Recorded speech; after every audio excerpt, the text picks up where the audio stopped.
Welcome back नाजरीन। नाज़रीन सैयद आसिफ साहब से क्वेश्चन करते हैं। आसिफ साहब, आज मिलिट्री कोर्ट में हमने देखा कि सिविलियंस को सज़ाएं सुनाई गई हैं।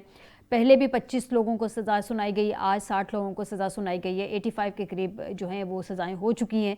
सर, इसमें बानी पीटीआई और सेकेंड टियर लीडरशिप के बारे में बड़ा अहम क्वेश्चन रेज होता है कि उनको कब तक, क्योंकि बारहा हमारी जो गवर्नमेंट है उनकी जानब से कहा जाता है कि जो मास्टर माइंड है उनको भी कैफरे किरदार तक पहुंचाया जाएगा। अब जिनको सज़ाएं हुई हैं उसमें ना तो सेकेंड ईयर लीडरशिप है कोई, और ना ही बानी पीटीआई का कोई जिक्र है। तो ये सारे मामला कब तक कंक्लूड हो जाएंगे आपके ख्याल में? हाँ, देखिए, इसमें आज जो सजाएं हुई हैं उनमें एक अहम आदमी जो है ना, इमरान खान साहब को बनाई गई है। तो एक मैसेज तो है इन सजाओं की बुनियाद पर, एक कैटेगरिकली उन्होंने मैसेज दिया है कि कोई कंप्रोमाइज नहीं होगा, चाहे जो भी हो जाए, चाहे 2.5 लाख आप जिस स्टेज पर भी कर लें। लेकिन जो जराइम साबित हो रहे हैं 9 मई के वाकयात के हवाले से, उनमें जिन पर जो जराइम साबित हो रहे हैं उनको माफी बिल्कुल नहीं है, उन्हें सजाएं होनी है। और अब जाहिर जब सजा होती है तो उसके बाद अपील का फोरम मौजूद होता है, वो उन्होंने रखा हुआ है अपील का फोरम।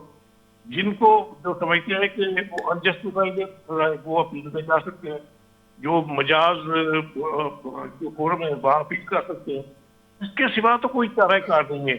अब ये अगर इसको इस पर सियासत की जाए और जिस तरह अब बातें हो रही है, वो जो ट्रम्प साहब के जो एडवाइजर हैं उनकी तरफ से स्टेटमेंट आ रहे हैं, तो ये अजीबोगरीब एक फिजा क्रिएट करने की कोशिश की जा रही है। तो एक तरफ बात आप 2.5 लाख की करते हैं, वो भी बड़ी मुश्किल से एक प्रोसेस शुरू हुआ है।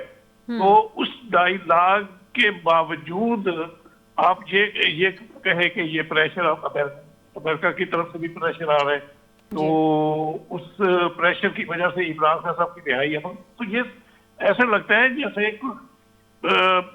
जैसे खुशफहमियों की एक दुनिया है, उसमें ये रह रहे हैं।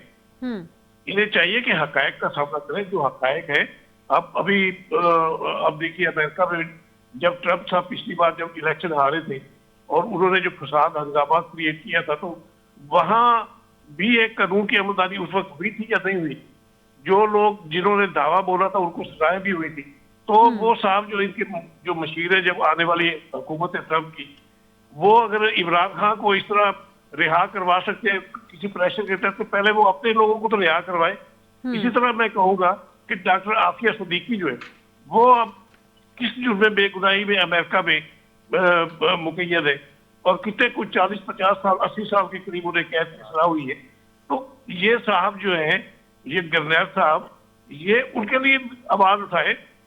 इसी तरह दुनिया में जहां जहां मुजालिम हो रहे हैं, इसराइल जहां चढ़ाई कर रहे हैं, इंडिया जो कश्मीर में जो हशर डाल रहे हैं, क्या गरनैल साहब को कभी तो आपकी बात ठीक है। आसिफ साहब, मेरा एक और क्वेश्चन है। आपने डॉक्टर आफिया सिद्दीका की बात की है, लेकिन डॉक्टर आफिया के हवाले से राना सनाउल्लाह साहब की भी एक स्टेटमेंट है जो कि गर्दिश कर रही है। उन्होंने कहा है कि अगर अमेरिका ने इमरान खान को छुड़वाना है या उनको रिहाई दिलवानी है तो पहले डॉक्टर आफिया सिद्दीकी को वो रिहा करें, उसके बाद जो है हम इस बारे में सोचेंगे।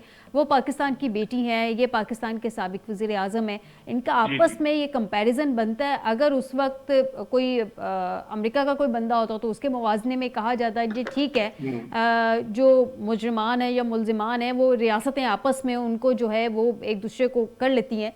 तो क्या इनका मुवाजना बनता है आपस में, जैसे राना सनाउल्लाह साहब ने कहा? बिल्कुल नहीं बनता, मुआवजा बिल्कुल नहीं बनता। ये राना सनाउल्लाह साहब ने ऐसे ही छोड़ी है, और ना ही यानी कि इमरान खान की रिहाई के बदले आपके सिद्दीकी की रिहाई होनी है। ठीक है ना?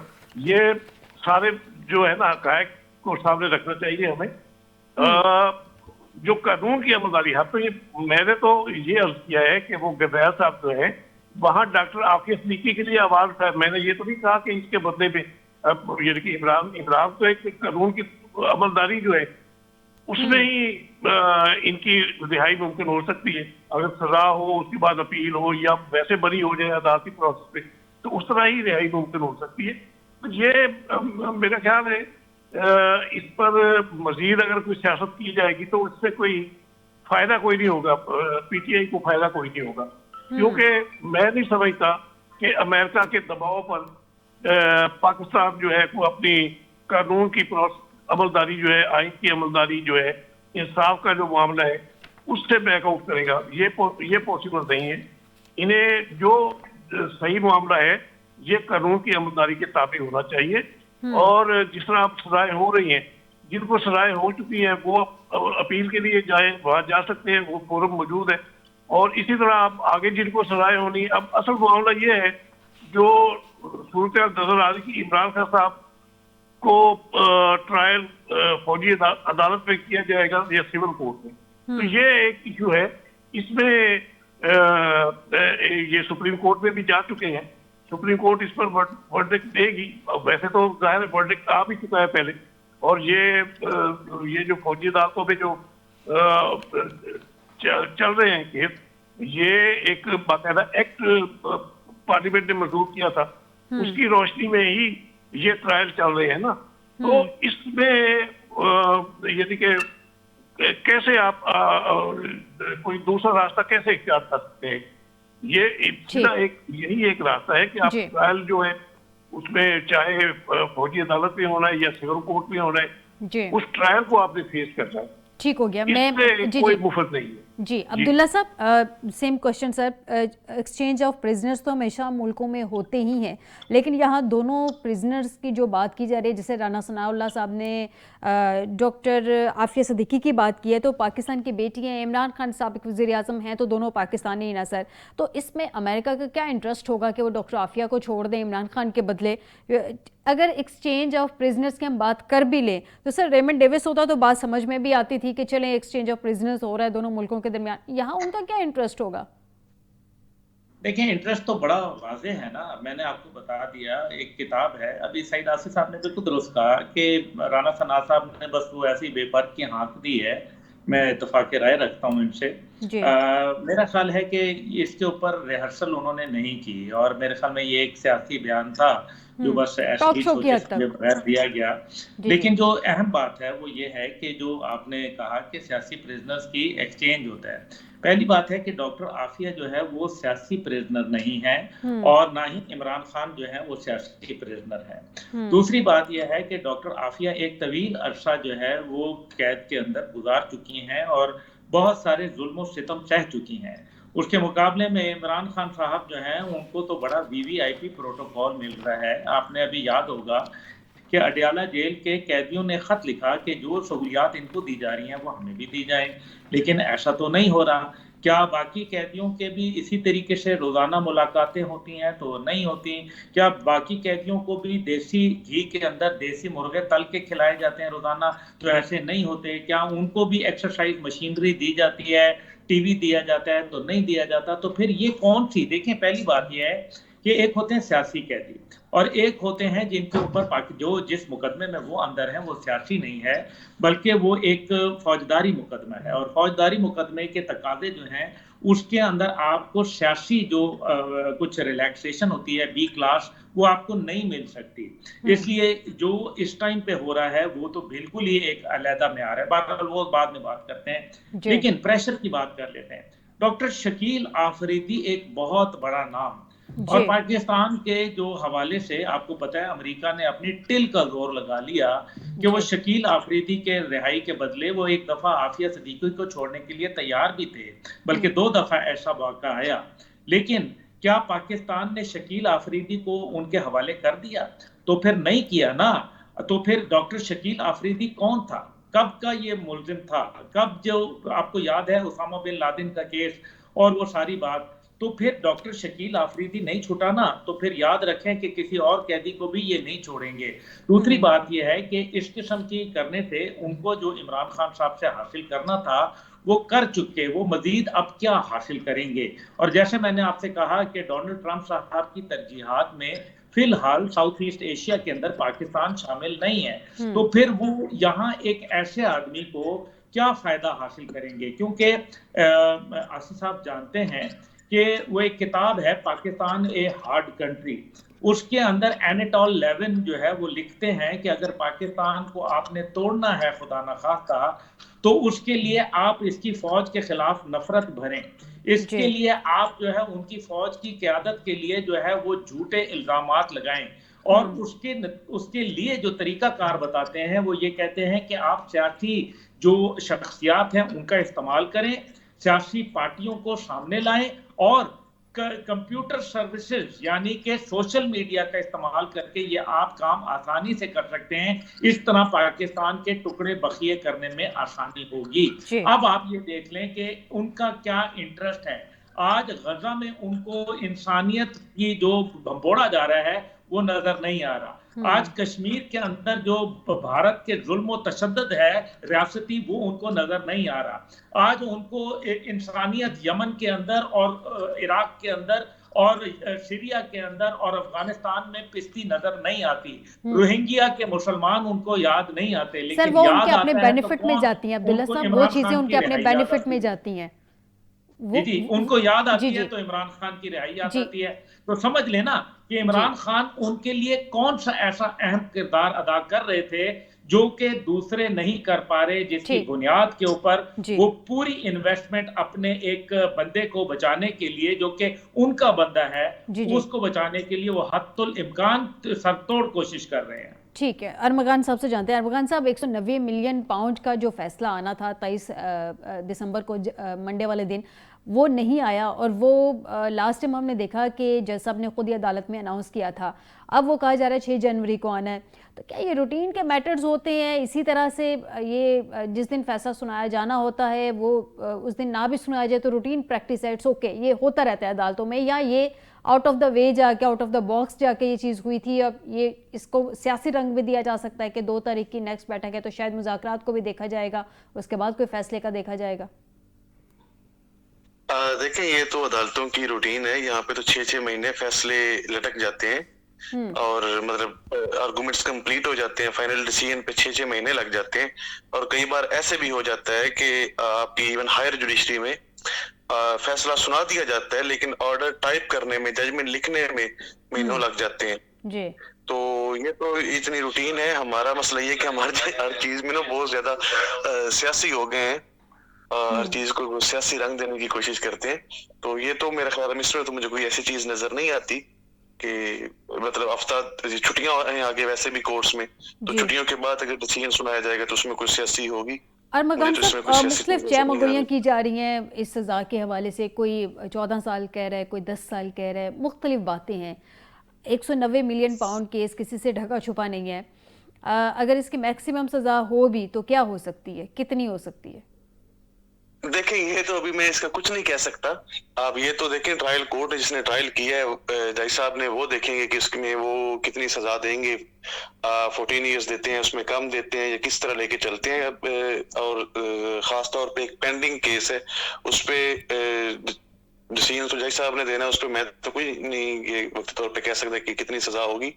बाकी जिस तरह बादी नजर में चीजें यहाँ पे नजर आती हैं, जिस तरह हर चीज को पोलिटिसाइज कर दिया जाता है, ठीक, और जिस तरह कुछ हैं भी चीजें, being human rights activist, reservations होती हैं बहुत सारी चीजों पे। तो इस पे फिलहाल तो एक कुछ नहीं कहा जा सकता कि दूसरा मैं अभी उसमें गो थ्रू नहीं हुआ कि उसमें जो एविडेंस आई है वो किस मेयार की आई है, या उसमें क्या लूज पोल्स हैं, या क्या उसमें जज साहब क्या चीजें देखेंगे।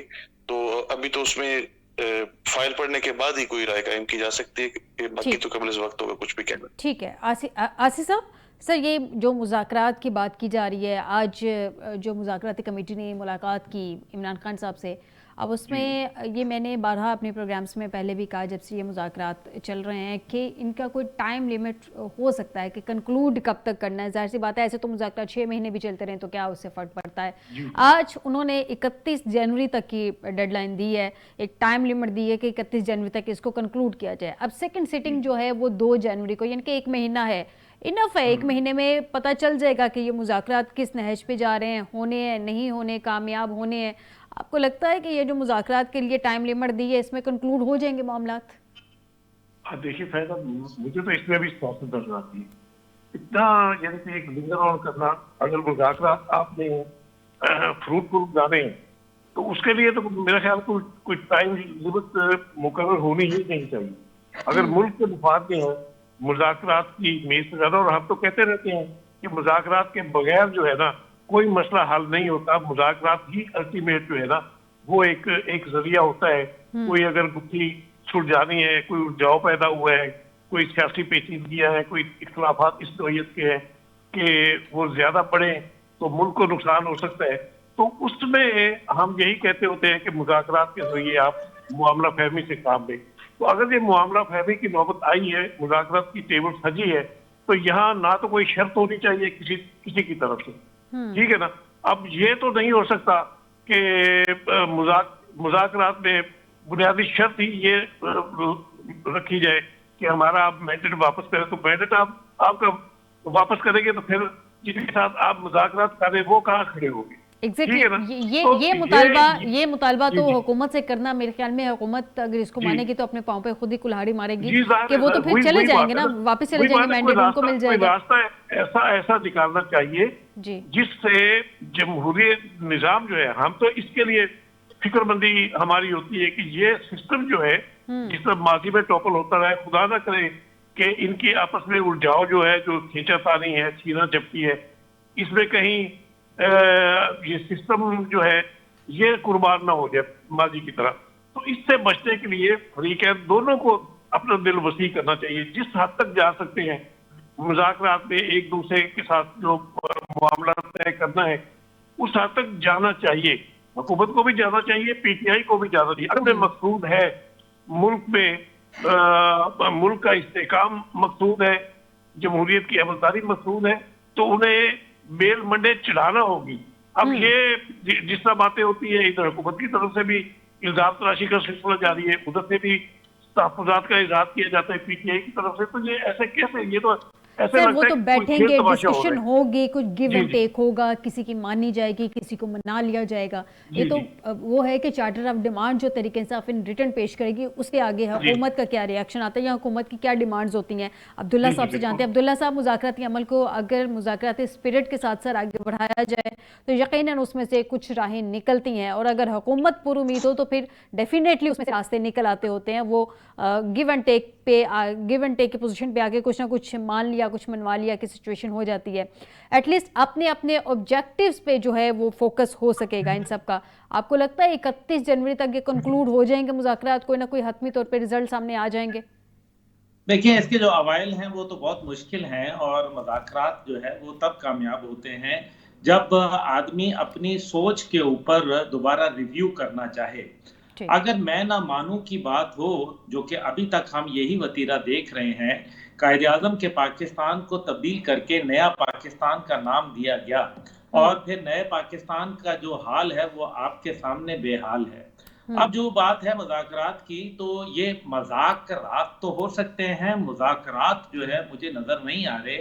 विशफुल थिंकिंग अच्छी बात है, आपकी और मेरी ख्वाहिश यही है, सईद आसिफ साहब की, अरगमान साहब की यही ख्वाहिश है कि मुज़ाकरात हों और कामयाब हों, ताकि मुल्क एक हैजानी कैफियत से बाहर आ सके। लेकिन हकीकत यह है कि अगर आप अपने 9 मई के तर्ज सियासत के ऊपर, अगर आप अपनी साइफर की सियासत के ऊपर, अगर आप अपनी एंटी चाइना पॉलिसी के ऊपर, आप जो है गिराओ जलाओ, फसाद, दंगा, दहशतगर्दी, जोर जबरदस्ती, अगर इस सियासत से आप बाहर नहीं आएंगे तो कोई मुज़ाकरात 0% है कामयाबी के, मैं आपको बता रहा हूं। हाँ, अगर आपने टोटल रिव्यू, अगर वाकई ही पीटीआई एक यू टर्न जो उसको लेना चाहिए है कि अपनी जो पॉलिसी है उसके ऊपर यू टर्न ले, वो एजिटेशन की पॉलिसी के ऊपर, वो टकराव की पॉलिसी से अगर यू टर्न ले, तो ये यकीनन मुज़ाकरात कामयाब होंगे, बेल मंडेर भी चढ़ेगी और इंशाअल्लाह मुल्क फैलेगा, फूलेगा, पनपेगा। लेकिन अगर रवैये वही रहे कि जो मैं कह रहा हूं, फॉर्म 45, 47, हम जो है 26वीं आईनी तरमीम की वापसी, कैदियों की रिहाई, जो कि बिल्कुल और 9 मई के अंदर मुलविस हैं, ये नहीं होगा, ये नहीं हो सकता। इसलिए क्योंकि ये पाकिस्तान की सोच, पाकिस्तान की सलामती, पाकिस्तान के दिफा, ये उसके ऊपर कॉम्प्रोमाइज करने वाली बात होगी, और इस तरह के मुज़ाकरात रोजाना 9 मई जैसे वाकयात को जन्म देंगे, जो कि पाकिस्तान के लिए जहर कातिल होगा। लेकिन अब्दुल्ला साहब, अगर ये जो डिमांड्स हैं, चलें वो डिमांड्स आपने जो कहा, लेकिन 9 मई पे जो कहा जा रहा है कि जुडिशल कमीशन बना दिया जाए, 26 नवंबर की भी वो तहकीकात कर ले, अगर जुडिशल कमीशन बन जाता है सुप्रीम कोर्ट के सीनियर जजेस के ज़ेर निगरानी, तो सर इसमें हर्ज क्या है? ये तो अच्छी बात होगी ना, शफाफियत हो जाएगी, दोनों साइड्स को इत्मीनान हो जाएगा। जी बेटा, बिल्कुल आप दुरुस्त कह रही हैं, ऐसा बिल्कुल होना चाहिए और ये बात सही है। लेकिन फिर जुडिशल कमीशन के ऊपर क्या एतबार होगा? हमने तो ये देखा कि जो जुडिशरी आपके हक में फैसला दे वो जुडिशरी अच्छी, लेकिन जहां वो जुडिशरी आपके मुखालफत में चली जाए, आपकी मंशा के मुताबिक फैसला ना हो, तो वो जुडिशरी जो है वो बुरी। तहरीक इंसाफ यू टर्न लेने में मास्टर है और जो कहती है उसको थूक के चाटती है और बार बार अपना पैंतरा बदलती है। ये जो रवैये जो है, इसकी बुनियाद पे पाकिस्तान के नौजवान, खास तौर पे रिसेंटली जो हमने देखा है कि तमाम धरने और एहतजाजों में, कि वो लोग जो है वो इनसे दूर हो गए और खास तौर पे पंजाब से जिस अंदाज में कुमक आती थी, वो आज कुमक इसलिए नहीं क्योंकि लोग ये देख रहे हैं कि जिस अमेरिका को वो बुरा कहते थे, आज उसी असीर के लौंडे से दवा लेने चले हैं। ठीक, बहुत शुक्रिया अब्दुल्ला हमीद गुल साहब आपका, अरमकान गोंदल साहब आपका, सईद आसिफ साहब आपका मुझे प्रोग्राम में ज्वाइन करने के लिए। नाज़रीन, आज के प्रोग्राम से दीजिएगा इजाज़त, इस दुआ के साथ कि हर आने वाला दिन पाकिस्तान और पाकिस्तानियों के हक़ में बेहतर हो। अपना बहुत सा ख्याल रखिएगा। अल्लाह हाफिज़।